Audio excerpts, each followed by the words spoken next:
Oh shit, I didn't put it through the friggin' hole. Dipping a little bit, I'm not very happy with that. Nice little flicker. Good morning. So last time I went out on the bike, I ended up taking a little bit of a hit on the exhaust there, if you can see.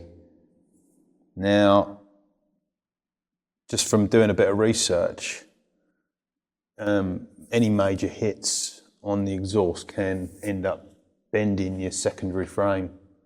So that's something I don't want to do. And it wasn't a particularly big hit, but it just sort of, alarm bells went off in my head, and I thought it's time to upgrade to a new exhaust. So I ordered the HP Course SP2 high exhaust that comes under and out of the back. So I'm going to install that next week, but in preparation for that, I'm going to look at the indicator lights. Now, with the indicator lights, they're relatively big, the standard ones, and I bought some tiny indicator lights from AMX for $54. Now they're very small, and it allows for the exhaust to let out its emissions and not sort of burn or defect the original lights that are quite big. So I'm going to install these, and yeah. So in preparation for the install, I've already currently got a tidy towel on the bike. Now this is what it looks like from underneath. Basically 4 bolts there, and it's a fairly simple but tricky procedure to put it in. Now this bracket here, so these are where the indicators go, and this is where the license plate goes on here. So to put that on, it's fairly easy but tricky, but once that's on there, you can then work with the cables to get the new indicators in. This was only $25, I think it was. Quite a nice fit. And yeah, so the cable for the indicator comes out here, and I cut that off where the indicator was, quite tight to the indicator, and now we're going to splice it. I've got the indicator lights here that are going to go on, and they come with a washer and a small bolt. So to enable these to go on the tidy towel, you need to buy some additional pieces. Now these are just connectors for the tidy towel. So if I go over to the bike here, the tidy towel here has a small loop here where the old indicators went on. So that's the old indicator there. Now so obviously that was that side, so with the new exhaust coming out here, it would have interfered with the emissions of it and the heat. So the idea behind it was to apply a small indicator here to allow for that exhaust to come out. Now for this to go on, you need these 2 connectors here. Now I'll put the description up above. All that does is goes on the face like that, and then this backing piece goes here. Now that's loose at the back, but when you put the indicator through and put the bolt on, it stays there quite nicely. So I'm gonna start wiring this up, and yeah, let's give it a go. So the only real equipment you really need for the job is the indicator itself, the connecting bolts, which comes with. I mean, every indicator is going to have its own method, but these are the ones that I bought from AMX, and I had to purchase these, which I've just shown you for the bike. So they will go through basically the hole, and then the bolts will connect on the back, like something like that. Now that's the connecting the light on there, but we're going to splice the cables together. So I bought a couple of soldering splices, so they'll slide over the top of each wire,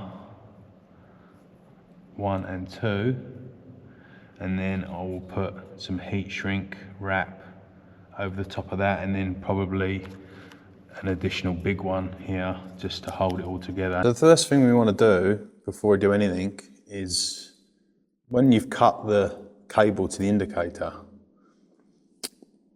you want to put the bolt, the washer and the backing plate to the housing of the indicator on the wire first. So once you've wired it, you can bolt it straight in. So bolt, washer, backing plate on, and then through the hole, and that will sit like that. So then when you put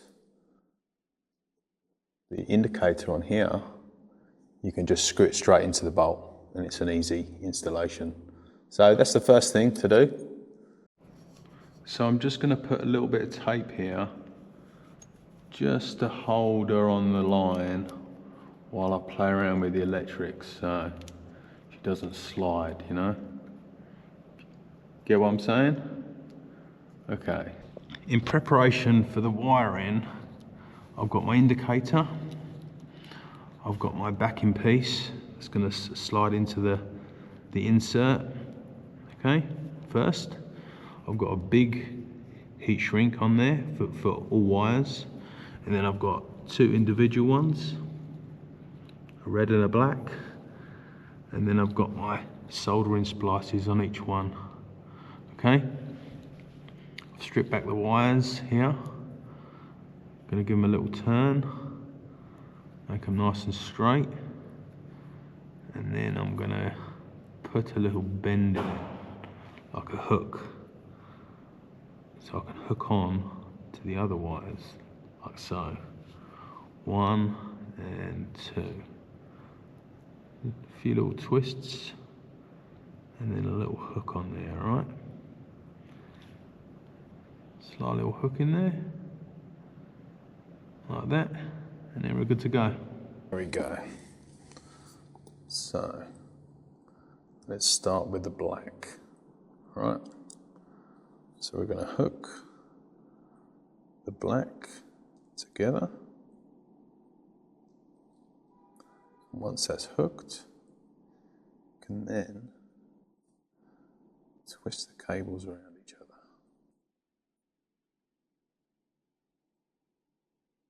So doing that little hook gives it that little bit of stability and connects the wires quite nicely. Alright, so that's hooked on there. Now we can pull over our splice. Like that. Now, this is where the fun begins. So now our cables are connected. I'm going to, and this is a very fiddly job. Good job I've got this back wheel. I can put the indicators on to give me some breathing space there. So, I'm going to light this up. It's going to hug all of that line in there. I'm going to go too mad on it, and once I've done that, just going to get the pliers, just give that little tiny squeeze in the middle just to make sure she's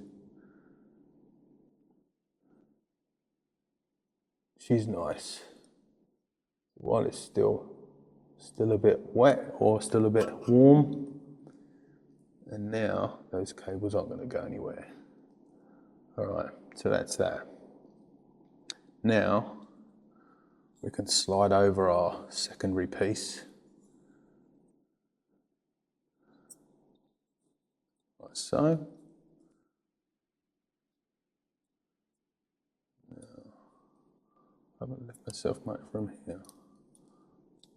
So, secondary piece over. I'm going to light that little baby up. It's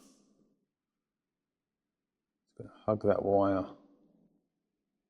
Alright. Nice. So now, that's one wire done. Okay, so now we've got the red wire.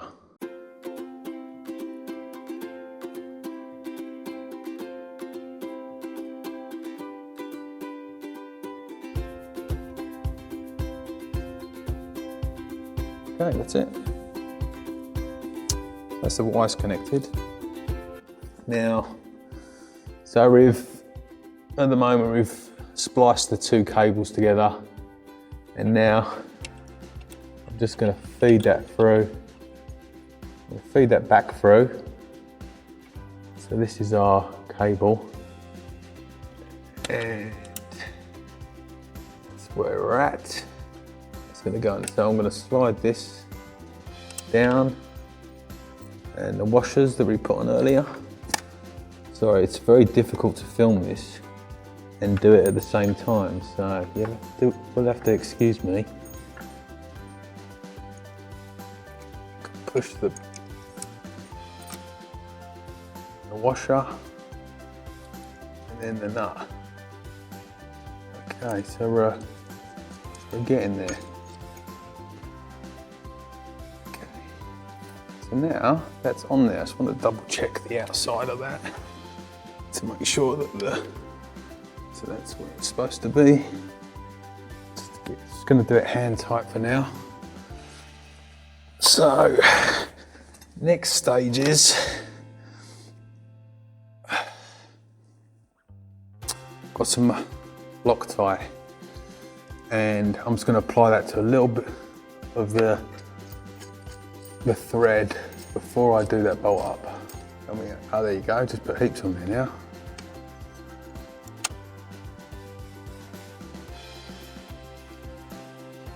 Okay, getting there.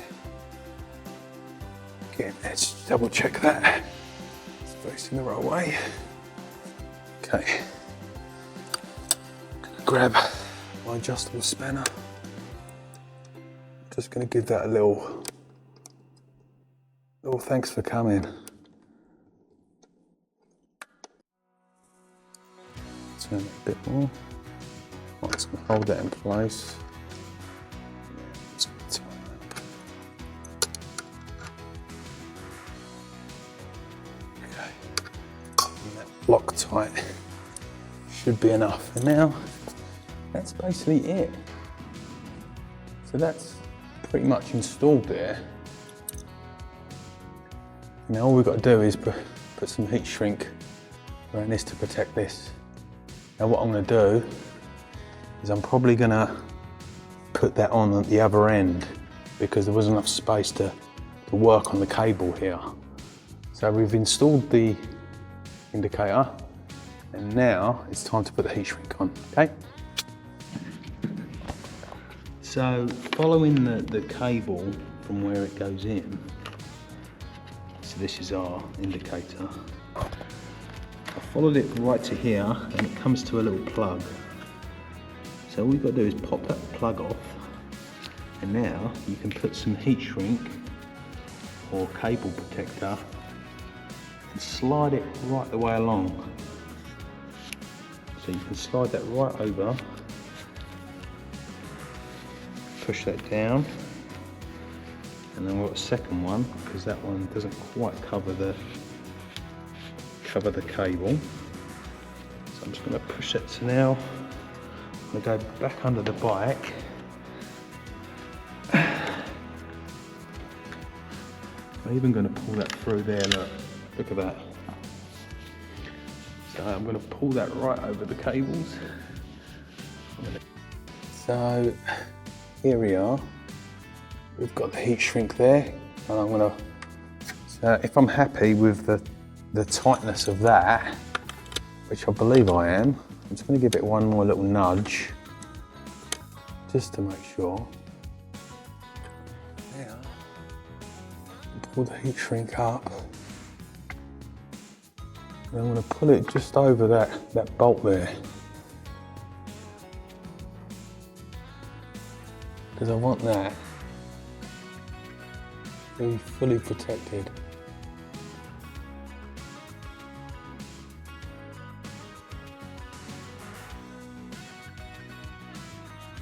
Now I'm just going to slide the secondary one over there, overlap it just a little bit.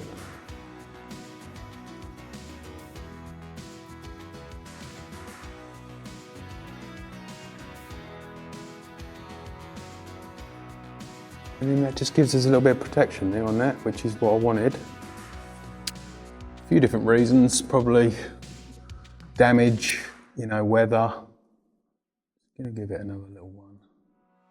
It's not dead tight, but it's definitely giving it a little solid protection there. That's pretty much it. So now, what I'll do is put another piece just over here, just to seal that in, and then we can plug it back in. So I'm just putting a little bit of electrical tape around it just to finish it off, just to dress it up. And that's it. So, so now we're going to do the test. Got the right indicator on, and then that's going nicely. Nice little flicker.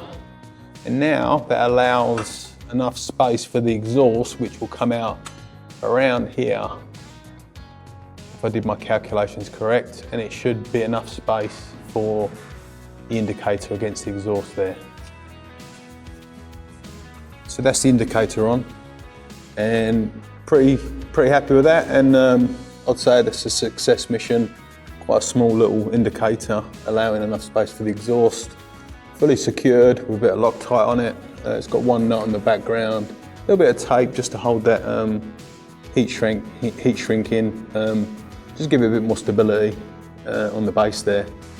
And then the wire going up is fully heat shrinked and protective cable on the background. And yeah, I'll apply the same principles to the other side. And that's it. I'd say that's a good job today, and I'm happy with that. So hope you enjoyed the video. See you in the next one, guys. Take care.